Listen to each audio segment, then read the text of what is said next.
ভয়ঙ্কর সত্যি ঘটনা। কাফনের গিট। পাহাড় ঘেরা ছোট্ট একটি গ্রাম। দিনের বেলায় এই গ্রাম যেন স্বর্গের মতো সুন্দর। চারদিকে সবুজ ধানক্ষেত, নারিকেল গাছ, আর দূরে উঁচু উঁচু পাহাড়। প্রকৃতির অপার সৌন্দর্যে ভরা শান্ত এক জায়গা। কিন্তু রাত নামলেই এই গ্রাম যেন হয়ে ওঠে এক ভয়ঙ্কর জনশূন্য পৃথিবী। গ্রামের এক প্রান্তে আছে একটি পুরনো কবরস্থান।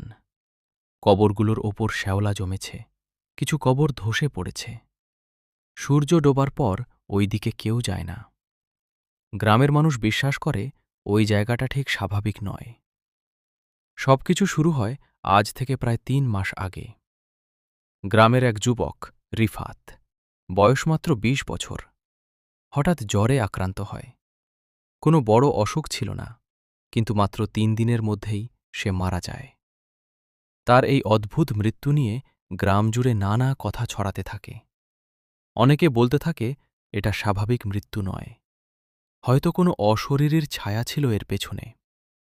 ধর্মীয় নিয়ম মেনে তাকে গোসল করানো হয়, সাদা কাফনে মুড়িয়ে কবর দেওয়া হয় গ্রামের সেই পুরনো কবরস্থানে।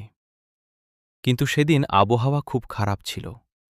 জানাজা শেষ হতে না হতেই শুরু হয় প্রবল বৃষ্টি। সবাই তাড়াহুড়ো করে দাফনের কাজ শেষ করে।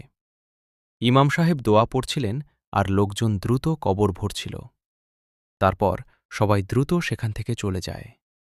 কিন্তু দাফনের ২ রাত পর, গভীর রাতে, প্রায় ২:৩০টার সময় গ্রামের এক বৃদ্ধ আব্দুর রহমানের ঘুম ভেঙে যায়। হঠাৎ তিনি শুনতে পান ঢপ। তিনি ভাবলেন হয়তো কোনো নারিকেল পড়েছে।